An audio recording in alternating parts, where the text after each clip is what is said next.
에베소 6장 1절에서 3절까지 말씀 우리 같이 한 목소리로 읽겠습니다. 시작. 자녀들아, 주 안에서 너희 부모에게 순종하라. 이것이 옳으니라. 내 아버지와 어머니를 공경하라. 이것은 약속이 있는 첫 계명이니 이로써 내가 잘되고 땅에서 장수하리라. 아멘. 제가 한번 읽겠습니다. 자녀들아, 주 안에서 너희 부모에게 순종하라. 이것이 옳으니라. 내 아버지와 어머니를 공경하라. 이것은 약속이 있는 첫 계명이니 이로써 내가 잘되고 땅에서 장수하리라. 아멘. 기도하시겠습니다. 하나님, 오늘도 우리를 예배의 자리에 불러주시고 말씀 앞에 소개해 주심을 감사드립니다. 오늘 부모 공경에 대한 말씀 앞에서 우리가 깨닫고 순종할 수 있도록 도와주시고 또 이 말씀에 붙들려 살아가는 우리 모두가 될 수 있도록 도와주시옵소서. 감사를 드렸고 예수님의 이름으로 기도하옵나이다. 아멘. 오늘날 우리는 권위가 무너진 시대에 살아가고 있습니다. 부모의 권위가 무너졌어요. 그래서 우리 자녀들이 더 이상 부모님을 중요하게 생각하지 않습니다. 부모님의 말씀을 그렇게 귀하게 생각하지 않습니다. 또 이 교사들의 권위가 무너졌어요. 최근에 뉴스 기사를 보니까 초등학교 중에서 소풍을 가는 학교가 이제 50%밖에 안 된대요. 그리고 수학여행 가는 학교가 5%로 줄었대요. 그리고 대부분의 학교에서는 교과 수업 이외에 야구나 축구 같은 스포츠 활동을 안 하기로 금지를 했대요. 왜 그런가 봤더니 아이들이 활동하다가 조금이라도 다치거나 문제가 생기면 그런가 보다 하는 것이 아니라 학부모들이 계속해서 학교에 민원을 넣는데요. 심지어는 교사와 학교를 대상으로 소송을 건대요. 그 결과 해당 교사가 법적인 책임을 져야 되는 상황인 거죠. 그러니까 그런 걸 웬만하면 안 한대요. 또 어떤 신문 기사를 읽어보니까 한 초등학교 남학생이 여자 선생님의 민감한 신체 부위를 여러 차례 반복해서 만졌습니다. 경고했음에도 불구하고 안 고쳐지니까 이것 때문에 부모님에게 주의를 부탁하는 문서를 보냈어요. 그러니까 이 부모님이 어떻게 했는지 아십니까? 죄송합니다. 자녀를 잘 못 가르쳐서 미안합니다. 잘못했습니다. 하는 게 아니라 내 아이를 성범죄자 취급했다고 하면서 명예훼손죄로 고소를 했습니다. 그래서 이 선생님이 이 과정을 통해서 정신적인 어려움을 겪고 공황장애로 교사를 그만두었다라는 글을 읽은 적이 있어요. 이렇게 우리는 권위가 무너져버린 시대 속에서 우리는 살아가고 있습니다. 왜 그럴까요? 여러 가지 이유가 있겠지만 그 중에 하나는 우리는 이미 앞선 세대에서 권위주의의 실패를 이미 많이 경험했기 때문에 그렇습니다. 과거의 부모라는 이유만으로 자녀들을 함부로 대하고 억압했던 그런 시대가 있었죠. 저는 그런 경험은 없지만 친구들이나 이 동시대를 살아갔던 사람들의 이야기를 들어보면 잘못하면 한겨울에 어떻게 해요? 팬티바람으로 밖으로 쫓아내버리죠. 그리고 이불에 오줌 싸면 어떻게 합니까? 키를 머리에 뒤집어 쓰고 집집마다 돌아다니면서 소금을 얻으러 돌아다녔어요. 저는 그래 본 적은 없지만 한번 그럴 뻔했습니다. 거의 다 커가지고 이제 제 인생의 마지막으로 이불에 오줌을 쌌는데 아버지가 너 돌아다니면 소금 받아와. 도저히 못하겠습니다. 부끄러워서 도저히 못하겠습니다. 죄송합니다. 그랬던 기억이 있어요. 하마터면 돌아다닐 뻔했어요. 지금 생각해 보면 굉장한 학대 아닙니까? 굉장한 학대죠. 가혹행위죠. 또 학교에서 어땠는가? 지금도 또렷하게 기억이 나는데 초등학교 1학년 때였습니다. 이제 막 학교를 들어간 지 얼마 되지 않은 때였어요. 학교 일찍 가니까 문이 잠겨져 있었어요. 그래서 문이 잠겨 있어서 문을 좀 막 흔드니까 문이 부서져 버렸어요. 그러니까 조금 있다 선생님 오시더니 이거 누가 그랬어? 라고 소리를 지르니까 제가 그랬으면 손을 들으니까 갑자기 뺨을 때리면서 조그만 아이가 그 뺨을 맞고 날아가 버렸습니다. 그러면서 이 선생님이 하시는 말이 뭐냐면 내일 부모님 오시고 와. 그래서 부모님이 오셔서 죄인처럼 선생님 앞에서 굽신거리면서 죄송하다고 했던 그 장면이 아직도 기억이 나요. 또 기억나는 거는 학교에서 엄청난 차별이 존재했습니다. 엄청난 차별이 존재했어요. 그래서 부모님이 선생님에게 이 촌지를 드리면 그 선생님은 그 아이에 대해서 특별 대우를 하는 거죠. 그리고 그런 아이가 이제 반에서 반장이 되는 거죠. 그런 것을 보고 자란 이 사람들은 어떨까요? 권위에 대한 굉장한 거부감이 있습니다. 굉장한 거부감.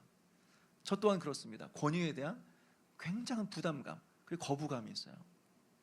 이런 가운데 부모님에게 공경하라 라는 이 말씀이 우리에게 어떻게 다가옵니까? 뭐야, 다시 옛날로 돌아가라는 거야? 다시 유교 사회로 돌아가라는 거야? 이런 생각이 들 수도 있는 거죠. 그러나 여러분, 성경에서 부모를 공경하라 라고 하는 것은 단순히 유교적인 효사상을 말하는 것이 아닙니다. 하나님께서 세우신 질서를 배우라 라고 하는 거죠. 우리 로마서 13장 1절 말씀을 한번 같이 찾아서 읽어보도록 하겠습니다.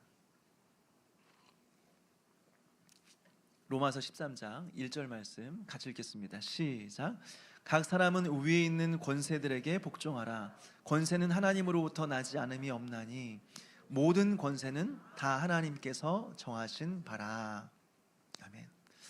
성경은 분명하게 말하고 있습니다. 이 세상에 존재하는 모든 권위는 하나님께로부터 왔다는 것입니다. 즉 모든 권세자들은 하나님께서 직접 세우셨다라고 하는 거죠. 그러니까 그 권위에 복종하는 것은 무엇에 대한 복종입니까? 하나님의 권위에 대한 복종이다라고 하는 거예요. 부모에게 공경하라는 것도 마찬가지입니다. 이것은 유교적 사상의 잔재가 아니에요. 이것은 하나님의 세우신 질서를 배우는 것입니다. 부모님을 공경함으로 하나님을 경외하는 법을 배우라라고 하는 거죠. 다시 말해서 부모 공경의 문제는 도덕적이고 윤리적인 문제가 아니에요. 신앙의 문제예요. 그리고 이것이 오늘날 우리의 신앙의 수준을 보여주는 것이다 라고 하는 것입니다. 그렇다면 부모 공경에 대해서 우리가 알아야 될 것은 무엇인가? 첫째로 부모 공경은 하나님의 명령이다 라고 하는 것입니다. 그것도 하나님께서 인간에게 주신 명령 중에서 첫 번째 계명이다 라고 하는 거예요.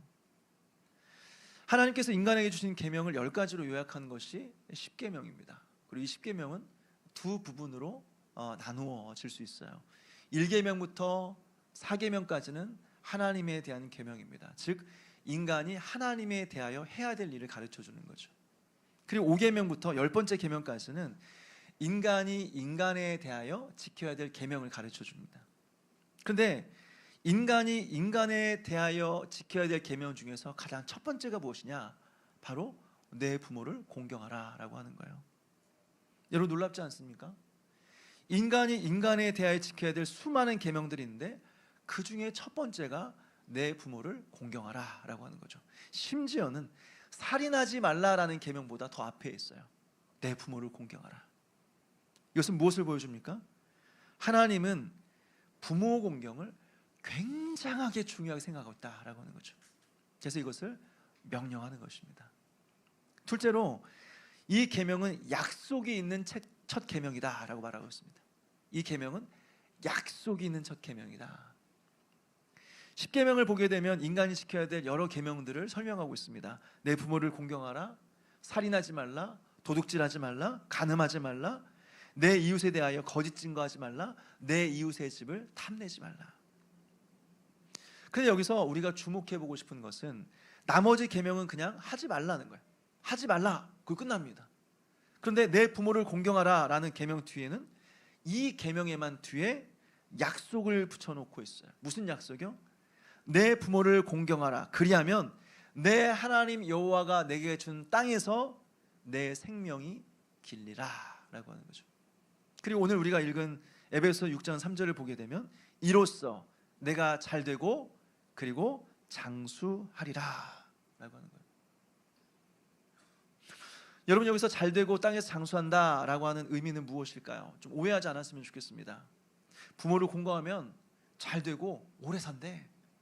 그러니까 우리가 이 땅에 잘되고 오래 살려면 부모님께 효도해야 돼. 부모님께 효도해 우리가 이 땅에서 복받고 오래오래 살 수 있어.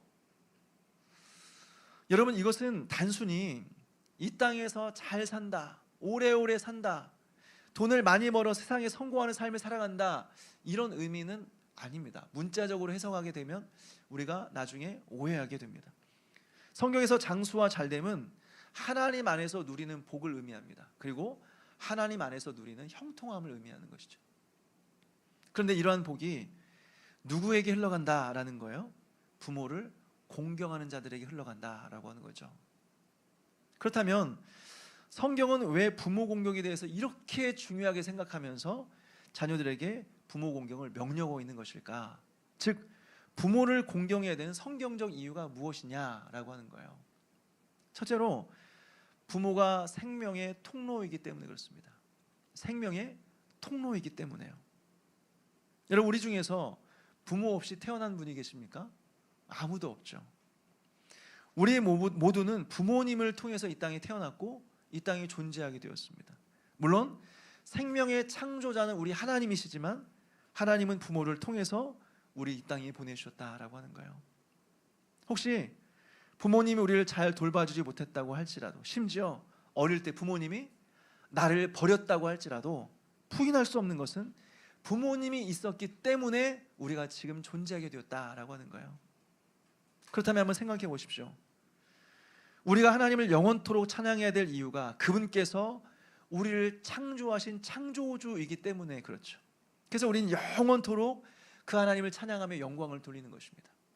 그렇다면 동일하게 오늘 내가 여기 있게 해준 생명의 통로가 되는 부모님에게 어떻게 해야 될까요? 부모님께 감사하고 그 부모님께 공경하는 것입니다. 이것이 마땅한 것입니다. 둘째로 부모님은 신앙의 통로가 되기 때문에 그렇습니다. 부모님은 신앙의 통로가 되기 때문이죠. 우리 신명기 6장 우리 6절에서 9절 말씀 한번 찾아서 읽겠습니다.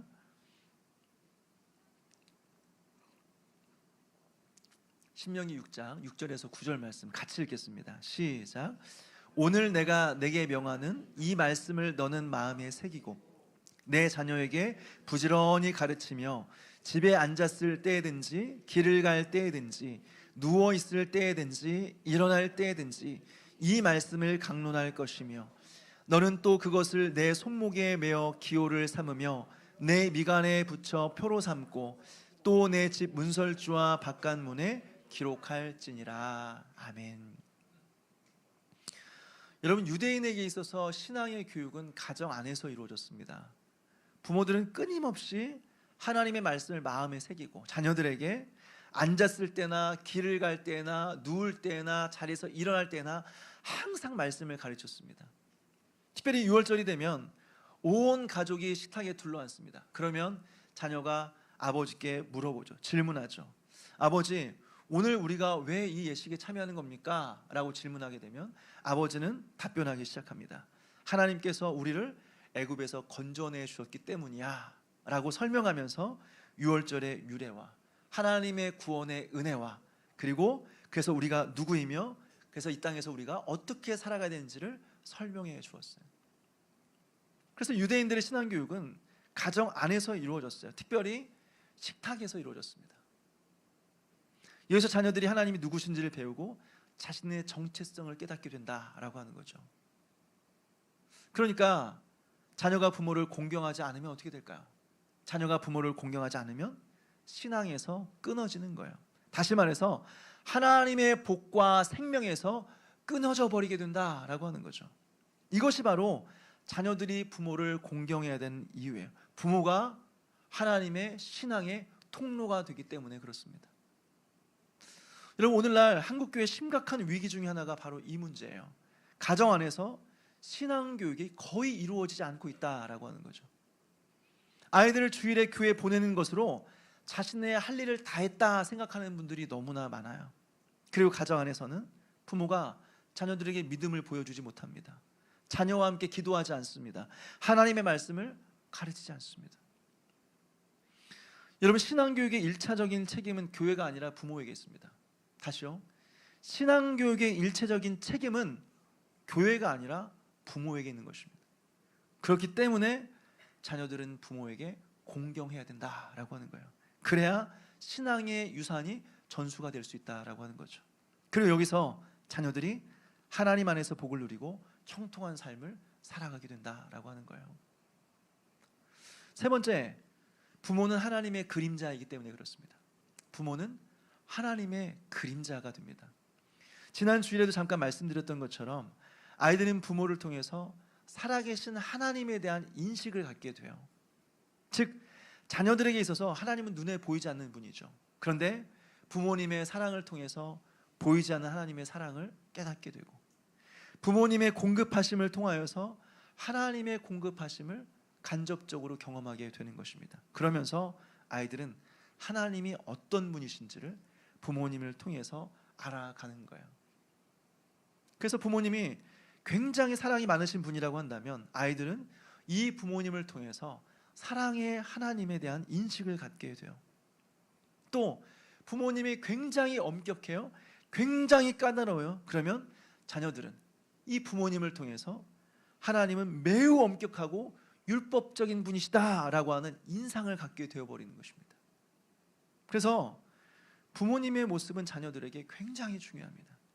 부모님은 하나님을 보여주는 하나님의 그림자예요. 부모님이 어떻게 아이들에게 어떤 모습으로 서느냐에 따라서 그 아이들에게 하나님의 인상이 심어져 버리기 때문이라고 하는 거죠. 그러니까 여러분, 부모에 대한 공경은 단순히 효의 문제가 아닌 것입니다. 부모를 공경하는 것은 하나님의 권위와 질서를 인정하는 거예요. 동시에 부모 공경은 보이지 않는 하나님에 대한 공경으로 이어지게 될 수 있다라고 하는 거죠. 그래서 부모 공경은 단순히 윤리적이고 도덕적인 문제가 아닙니다. 부모 공경은 신앙의 문제입니다. 그런데 눈에 보이는 그 부모님을 공경하지 않는데 눈에 보이지 않는 부모님을 우리가 어떻게 공경할 수 있겠어요?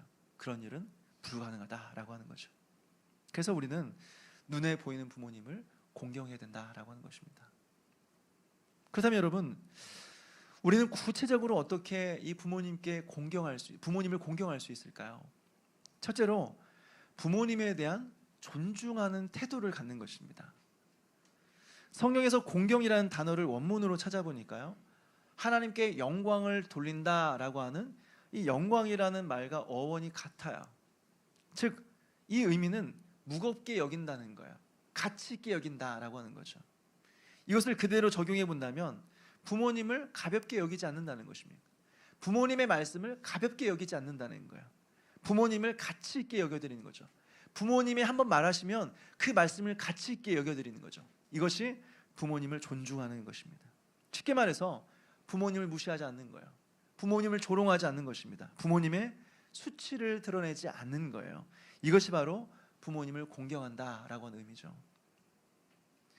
잠언 30장 17절 말씀 한번 찾아서 읽겠습니다. 잠언 30장 17절 말씀 같이 읽겠습니다. 시작. 아비를 조롱하며 어미 순종하기를 싫어하는 자의 눈은 골짜기의 까마귀에게 쪼이고 독수리 새끼에게 먹히리라. 참 끔찍하지 않습니까? 무섭죠. 성경에는 부모를 존중하지 않는 자들에 대하여서 이렇게 무섭게 경고를 하고 있습니다. 대표적으로 함이란 사람이 있죠. 창세기 보니까 이 사람은 어떤 사람이에요? 노아가 포도주를 먹고 술에 취해서 하체를 먹고 잠이 들어버렸습니다. 그러니까 다른 아들들은 아버지의 하체를 보지 않고 뒤로 뒷걸음질 들어가서 아버지 하체를 가려주었어요. 근데 함은 어떻습니까? 아버지의 수치를 드러내고 그것을 조롱했습니다. 그 결과 대대손손 하나님께 저주를 받는 삶을 살죠. 대대손손 하나님께 저주를 받는 삶을 살아가는 것입니다. 여러분, 이렇게 성경은 부모에 대한 공경을 말하면서 부모의 수치를 드러내지 않고 무시하거나 조롱하지 않는 태도에 대해서 가르쳐주고 있어요. 즉, 부모님을 존중하는 태도가 바로 부모 공경이다라는 것을 가르쳐주고 있는 거죠. 둘째로 순종하는 것입니다. 이것이 바로 부모님을 공경하는 거예요. 에베소서 6장 1절 말씀, 우리가 읽었던 말씀입니다. 에베소 6장 1절 말씀을 같이 한번 읽겠습니다. 시작. 자녀들아, 주 안에서 너희 부모에게 순종하라. 이것이 옳으니라. 아멘. 여러분, 이것이 바로 부모님을 공경하는 것입니다. 아무리 부모님에 대한 사랑하는 마음과 존중하는 마음을 갖고 있다고 할지라도 부모님의 말씀에 순종하지 않는다고 한다면 그것은 부모님을 공경하는 것이 아니에요. 순종해야 그것이 공경이다라고 하는 것입니다. 그렇지만 여기서 우리가 주목해야 될 것이 있어요. 우리가 부모님께 순종하되 조건이 있습니다. 주 안에서 순종하는 것입니다. 주 안에서 순종하는 것입니다. 무슨 말이에요? 진리를 벗어나서 말씀을 벗어나서 순종하는 것은 아니다라고 하는 거예요. 너 오늘부터 교회 가지 마. 너 오늘부터 절대로 기도하지 마. 순종해야 됩니까? 그건 순종할 수 없는 것입니다. 우리는 부모님의 말씀에 순종하되 진리 안에서, 말씀 안에서, 주 안에서 순종한다라고 하는 거예요. 이것이 부모님을 공경한다라는 두 번째 의미입니다.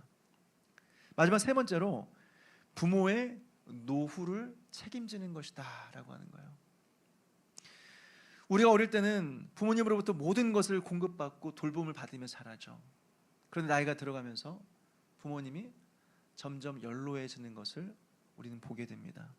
우리 어렸을 때 부모님은 굉장히 건장한 그런 청년과 같았어요. 그런데 이제는 허리가 꼬부라진 할머니, 할아버지가 되는 거죠. 본인들의 인생의 즐거움을 쫓아 살아가느라 그렇게 된 것이 아니라 자녀들을 위해서, 자녀들을 위해 애쓰느라 그렇게 되신 거죠. 그리고 우리가 어릴 때 부모님 자녀들을 가르치느라 자신의 모든 소유를 다 쏟아 부었습니다.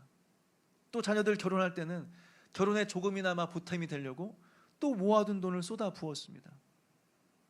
그리고 나이가 들어서는 연금이 있으면 참 다행이지만 그러지 못한 경우에는 모아놓은 돈은 없고 또 자식에게 부담은 주기 싫으니까 어떻게 해요?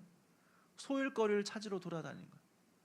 소일거리를 찾으러 돌아다녀요. 그런데 나이가 드니까 그마저도 하기가 쉽지가 않아요. 그러니까 청소하고, 청소조차도 할 수 없으면 폐지를 줍고 돌아다니는 것입니다. 예전에 시골에 가보니까 90세가 넘은 할머니가 밭을 기어다니면서 일을 해요. 무릎이 아파서 허리를 숙일 수가 없으니까 밭을 기어다니면서 농사를 짓고 계시더라고요. 그래서 할머니, 이렇게 연세가 많으시고 몸도 안 좋으신데 왜 이렇게 일하세요? 물어보니까 자식들에게 부담 안 주려고, 자식들에게 부담 안 주려고 그렇게 살아간다는 거예요. 그러니까 어떻게 되겠습니까? 자녀들은 부모님의 노후를 책임지는 거죠. 부모님의 생계에 실제적인 도움을 주는 거죠. 이것이 바로 부모님을 공경하는 것입니다. 디모데전서 5장 8절 말씀 한번 찾아서 읽겠습니다. 디모데전서 5장 8절 말씀입니다.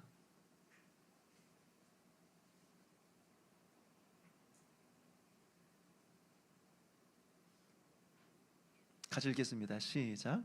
누구든지 자기 친족, 특히 자기 가족을 돌보지 아니하면 믿음을 배반한 자요 불신자보다 더 악한 자니라.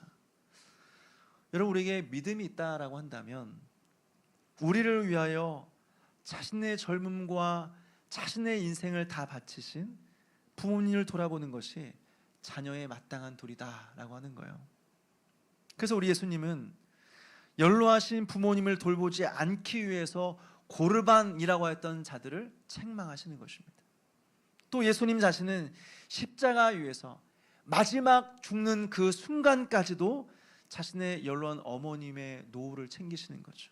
즉 자신의 사랑하는 제자에게 자신의 어머니를 마지막 죽는 순간에도 부탁하고 있는 모습을 보게 되는 것입니다. 사랑하는 여러분, 말로만 아니라 실제적으로 부모를 공경하는 저와 여러분 되시기를 주님의 이름으로 축원합니다. 여기서 한 가지만 더 생각해 보았으면 좋겠습니다. 어떤 분은 이제 이렇게 질문할 수 있죠. 목사님, 부모님을 공경하라는 말은 무슨 말인지 알겠는데 부모님이 신앙이 없으면 어떡합니까? 믿음이 없는 부모님은 어떡합니까? 또 부모와의 관계가 다 깨어진, 부모님으로부터 상처받은 사람은 어떻게 됩니까? 또 부모님이 안 계시는 경우는 어떻게 됩니까? 라고 질문할 수 있죠. 첫째로 신앙이 없는 부모인 경우입니다. 여러분, 이런 경우에도 부모 공경에 대한 우리의 의무는 사라지지 않습니다. 신앙과 상관없이 어쨌든 그분은 나에게 생명을 주신 분이에요. 그분으로 말미암아 우리가 존재하게 된 것입니다. 그래서 신앙이 없는 부모님 말씀에 우리는 100% 동의하거나 순종할 수는 없습니다. 그렇다고 할지라도 부모님을 존중하는 것과 부모님의 노후를 책임지는 것은 자녀의 몫이다. 여전히 우리에게 주어진 자녀의 본분이다라고 하는 거예요.